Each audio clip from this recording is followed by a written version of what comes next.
말씀 앞에서 경외함으로 주께 홀로 섭니다. 우리가 주님 다시 배울 날을 우리가 기다리며 주님 오실 때를 기다리며 이렇게 예배 가운데 나가게 소망합니다. 오늘도 우리가 하늘나라를 소망하며 꿈꾸며 함께 이 찬양으로 주께 나아가시겠습니다.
예수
주의 나라가 되며 오늘 주님 오시는 그 오심을 여러분 믿으십니까? 오늘 우리 예배하는 가운데 주님 우리 가운데 오셔서 주의 사랑과 은혜로 우리 삶을 가득 채우시고 덮으시는 귀한 예배 시간이 되길 소망합니다. 오늘도 우리 가운데 베푸시는 주님께 기억하시면서 주의 사랑을 찬양하시겠습니다. 우리 같이 할렐루야 할렐루야 할렐루야 할렐루야 주의 사랑아 할렐루야 할렐루야 할렐루야 주 사랑아 주 사랑아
가운데 왕이 되시며 그 가운데 모든 영광과 존귀하심을 받아주시옵소서. 보이지 않는 영원한 왕 홀로 하나이신 하나님 모든 영광과 존귀를 주께 영원히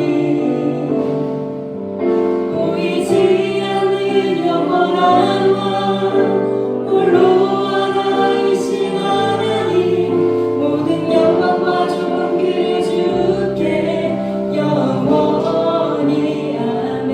우리 한 번 더 보이지 않는 영원한 왕 보이지 않는 영원한 왕 홀로 하나이신 하나님 모든 영광과 존귀를 주께 영원히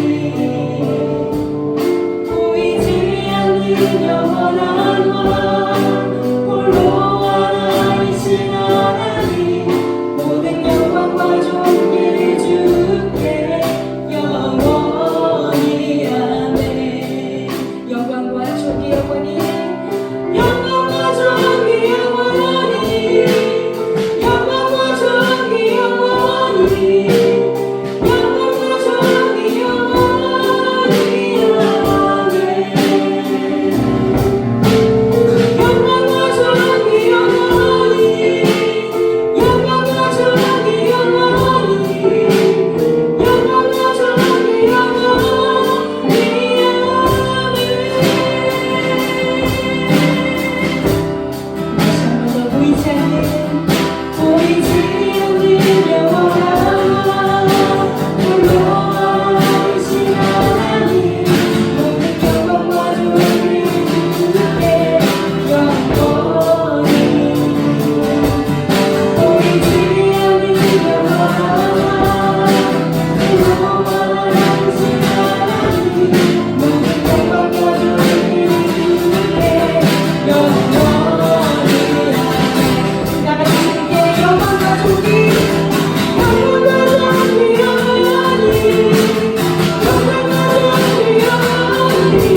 여러분과 존 웨슬리 목사님의 표준 설교를 함께 나누고 있습니다. 오늘 함께 나누려는 말씀은 표준 설교집 제50번에 있는 돈의 사용이라는 설교입니다. 웨슬리가 1763년에 행위의 모범에 관해서 1년의 설교를 하게 되어집니다. 행위의 모범에 대해서 시리즈로 설교를 하면서 오늘 나누려고 하는 이 돈의 사용이라는 설교를 마지막 5번째 그 시리즈를 완결하는 설교로 하게 되어집니다. 당시 감리교인들이 점점 이렇게 부유해졌습니다. 항상 그렇죠. 복음이 처음 들어갈 때는 가난하고 신분이 낮은 사람 가운데 들어가는데 한 세대가 지나고 또 다른 세대가 지나면 그 세대가 점점 사회 지도층이 되는 걸 봅니다. 지금은 미국에서는 감리교인들이 가장 위에 지도층에 있는 것들을 보죠. 당시에도 감리교인들이 점점 이렇게 부유해지고 있었습니다. 그런데 그것이 마냥 좋은 것만은 아니었습니다. 웨슬리는 재정에 대해서, 부에 대해서 반복해서 설명하면서 그것이 어떻게 위험할 수 있는지를 말했습니다. 때로 그의 설교가 너무 엄격하고 또 급진적이다라는 생각이 들면서도 우리에게 꼭 필요한 말씀이다라는 생각이 듭니다. 오늘 나누려고 하는 이 돈의 사용이라는 설교는 어떻게 보면 굉장히 보편적이고 굉장히 쉽고 그런 설교이기도 합니다. 우리가 함께 이 말씀에 귀를 기울이기 원합니다. 오늘 성경 말씀은 주께서 서기관과 바리새인에게 하신 말씀이 아니라 그의 제자들에게 하신 말씀입니다. 누가복음 16장 1절로 9절은 불의한 청지기의 비유라고 일컬어지는데 예수님의 모든 비유 가운데 가장 어렵고 심오한 말씀입니다. 의로우신 하나님이 불의한 일꾼의 불의함을 칭찬하는 것처럼 오해하기 쉽기 때문에 어렵습니다. 그러나 이 비유에서 말씀하는 것은 하나님께서 만유의 심판자다라고 하는 것입니다. 우리 모두가 하나님 앞에서 우리 삶을 결산해야 합니다. 그때를 위해서 주님은 우리에게 불의한 재물로 친구를 사귀라 라고 말씀하셨습니다. 재물이 불의하다라고 한 것은 불법적인 자금이란 뜻이 아닙니다. 정당하게 얻은 돈이라 할지라도 돈은 불의하게 쓰기가 너무 쉽기 때문에 불의하다라고 표현한 것입니다. 세상의 철학자나 웅변가들도 돈이 세상을 부패하게 만들고 도의를 땅에 떨어뜨리고 그리고 인간 사회를 폐역하게 한다라고 경계합니다. 그들도 돈을 바르게 사용해야 한다라고 말하지만 우리 주님이 말씀하신 것과는 조금 결이 다릅니다. 우리는 돈이 모든 악의 뿌리라는 것을 알고 있습니다. 그러나 돈 그 자체가 악한 것은 아닙니다. 돈에 잘못이 있는 것이 아니라 사람의 불의함에 문제가 있습니다. 돈도 바르게만 사용한다면 가장 편리하고 또 대체할 수 없는 경제의 가장 중요한 수단이기도 합니다. 혹시 인간이 타락하지 않았거나 혹은 모든 사람들이 성령으로 충만하다면 그 옛날 예루살렘의 초대교회가 그랬던 것처럼 사람들은 개인의 필요에 따라서 재화를 나누기 때문에 아마 돈이 필요 없을지도 모르겠습니다. 그러나 현실적으로는 이 불의한 돈이 필수적이기 때문에 우리가 하나님을 경외함으로써 이 돈을 어떻게 사용할 수 있는지에 대해서 고민하고 생각해야 합니다. 저는 오늘 그것을 3가지로 아주 단순하게 말씀드리려고 합니다. 첫 번째 법칙은 할 수 있는 대로 많이 벌라라는 것입니다. 물론 이때 수단과 방법은 분명히 가려야 합니다.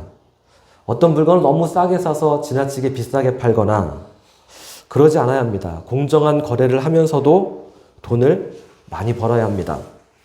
이때 우리의 생명을 지키는 것이 중요합니다. 너무 고되거나 오랜 노동을 하면 건강을 해치게 되어집니다.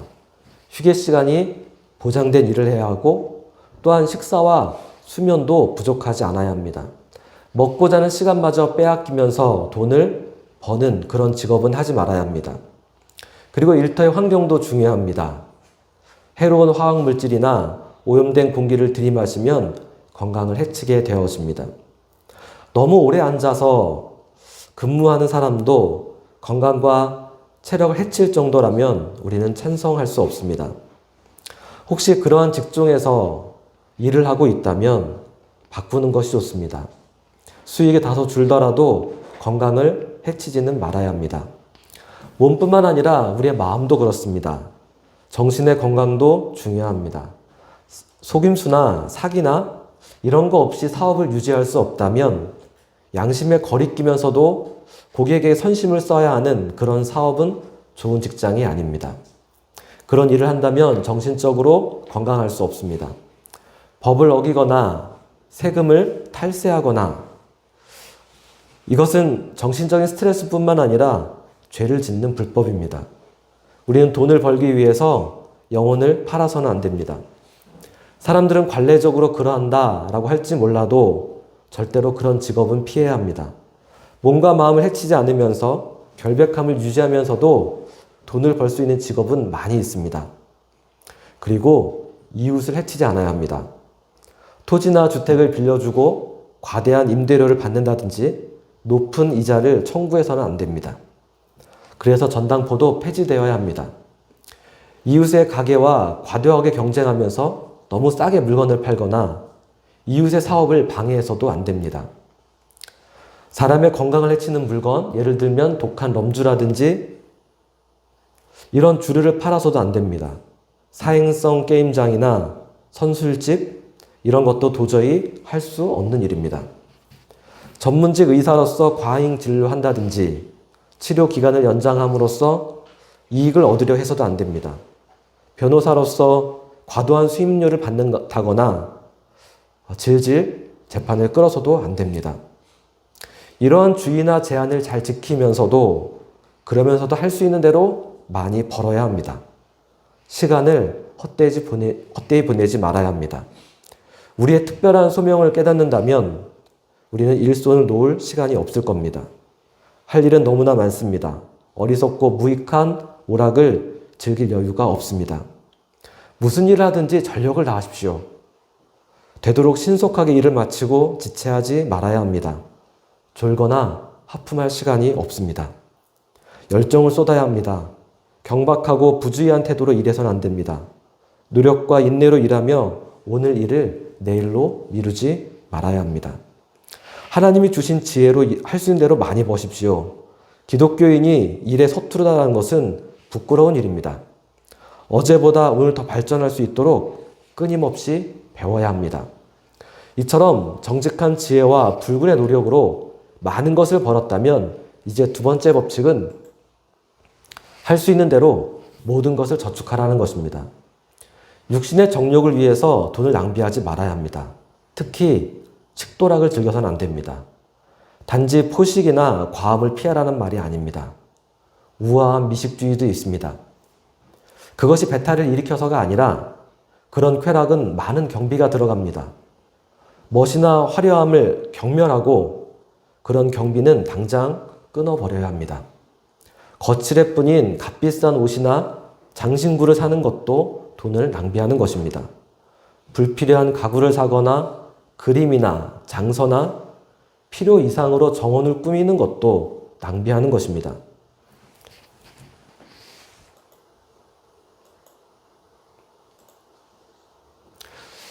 누가복음 아래 좀 내려주실래요? 누가복음 12장 15절에 탐과 모든 탐심을 물리치라 사람의 생명이 그 소유에 넉넉한 데 있지 아니하니라 라고 말씀하셨습니다. 우리는 허영심을 만족시키지 못합니다. 사람의 욕망은 충족될수록 더 커지기 때문에 그렇습니다. 전도서에도 눈은 보아도 족함이 없다라고 했습니다. 사람들의 부러움을 사고자 낭비하지 말아야 합니다. 하나님으로부터 오는 칭찬에 만족해야 합니다. 사람들의 칭찬을 얻으려고 물건을 사는 것은 허영심만 쫓는 것입니다. 그것은 돈을 버리는 가장 어리석은 일입니다. 자신뿐만 아니라 여러분의 자녀를 위해서 화려한 식사와 비싼 옷 그리고 사치스러운 물건을 사는 것도 돈을 함부로 낭비하는 것입니다. 자녀에게 아무리 많이 주어도 지나치지 않다고 생각하는 얼빠진 부모들이 있습니다. 그것은 자녀를 영원히 타오르는 지옥의 불로 넘겨주는 것입니다. 유산을 물려주는 것도 저라면 자녀가 돈의 가치를 알고 바르게 사용할 줄 안다면 그들이 지금까지 살아온 대로 살아갈 수 있는, 생활할 수 있는 정도의 돈을 주겠습니다. 나머지는 하나님의 영광을 위해 드리는 것이 최선이라고 생각합니다. 할 수 있는 대로 많이 벌고 또 저축을 했다면 여기서 멈춰서는 안 됩니다. 세 번째로 우리가 해야 할 일은 모든 것을 나눠주는 것입니다. 하나님이 만물의 주인이십니다. 하나님이 우리에게 주신 것은 우리가 소유자가 되라고 주신 것이 아닙니다. 우리에게 청지기가 되라고 하셨습니다. 하나님이 잠시 다양한 재물을 우리에게 맡긴 겁니다. 이 모든 것의 완전한 소유권은 하나님께 있고 원하시면 언제든지 하나님은 그것을 걷어가실 수 있습니다. 여러분 자신도 여러분의 것이 아닌 하나님의 것입니다. 여러분이 누리는 모든 것은 하나님의 것입니다. 허락하신 재물도 현재 여러분의 손 안에 있지만 하나님이 원하시면 그것을 쓰실 수 있도록 해야 합니다.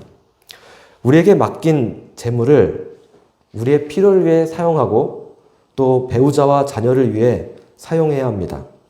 그리고도 남는 여분이 있다면 믿음의 식구들을 위해 선용해야 합니다. 갈라디아서 6장 10절에 그러므로 우리는 기회 있는 대로 모든 이에게 착한 일을 하되 더욱 믿음의 가정들에게 할지니라 라고 했습니다. 이렇게 함으로써 우리는 모든 것을 주는 것이 되어집니다. 이런 방법은 진정으로 하나님께 바치는 것입니다. 우리가 가난한 자들에게 주는 것뿐만 아니라 나를 위해 쓰는 것도 가족을 위해 사용하는 소비도 하나님께 속한 것을 하나님께 돌려드리는 것입니다. 마태복음 22장 21절에 가이사의 것은 가이사에게 하나님의 것은 하나님께 바치라고 했습니다. 우리가 드리는 헌금뿐만 아니라 그것만 하나님께 드리는 것이 아닙니다. 우리가 바르게 사용하는 모든 것은 하나님께 드리는 것입니다. 나를 위해 사용하는 것도 거룩한 것입니다. 아니, 거룩한 것이 되어야만 합니다. 그런데 간혹 어떤 목적으로 돈을 사용하려 하다가 의문이 생길 수 있습니다. 이것이 맞는 지출인가? 이럴 때는 조용하고 진지하게 물어보아야 합니다. 이 소비가 나의 신분에 맞는가? 나는 주님의 재산의 소유자가 아니라 청지기로서 행동하고 있는가? 그리고 주님의 말씀에 순종하고 있는가 물어야 합니다. 세 번째 질문은 이것이 하나님을 위한 희생 제물인가를 물어야 합니다. 그리고 네 번째 질문은 마지막 때 상급을 받을 일인가? 이것을 물어야 합니다. 이 네 가지를 기억하는 것, 이것을 통해서 우리는 가야 할 분명한 길을 깨닫게 되어집니다. 이 질문을 따라서 기도하는 것도 좋습니다. 보이시나요? 같이 한번 읽어볼까요? 시작. 주님은 제가 음식과 의복, 가구를 위하여 이 돈을 쓰려는 것을 아십니다. 주님이 제게 맡기신 재산을 당신의 계획을 따라 그 일부를 지출함에 있어서 당신의 재물을 맡은 청지기로서 성실하게 행동하기를 원합니다.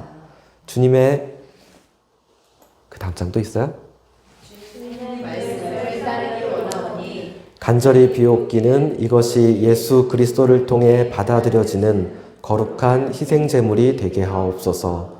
그리고 주께서 모든 사람에게 행한 대로 갚으실 때에 이러한 사랑의 행위에 대하여 저도 상급을 받기 원합니다. 아멘. 이렇게 기도하라 가르쳐 줍니다. 이렇게 기도한 뒤에 성령께서 증거를 주시면 그것은 하나님이 기뻐하신 일입니다. 그 지출은 바르고 선한 것입니다.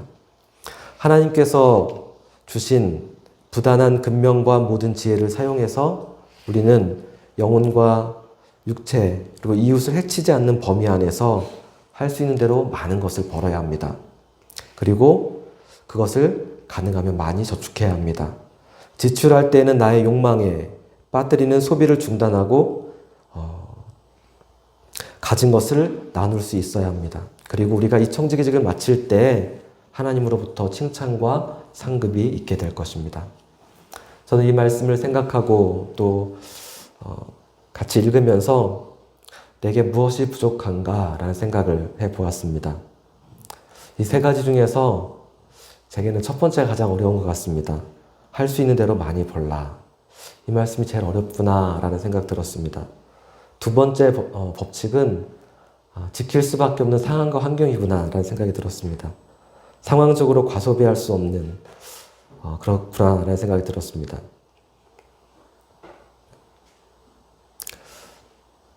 첫 번째 법칙 가운데 늘 배워야 한다라고 하신 말씀도 제게는 특별하게 다가왔습니다.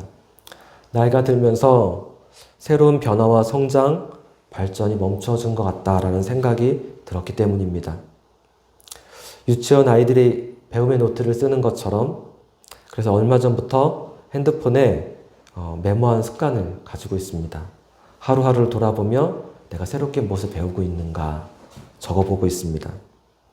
그리고 세 번째 법칙을 생각할 때에는 나를 위한 소비도 하나님께 드려지는 것이구나 라고 하는 것이 놀라웠습니다.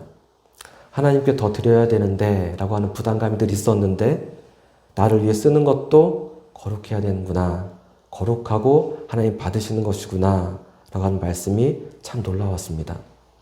우리 하나님 받으시는 삶 같이 살아가기 원합니다. 기도하시겠습니다. 말씀 앞에서 경외함으로 주께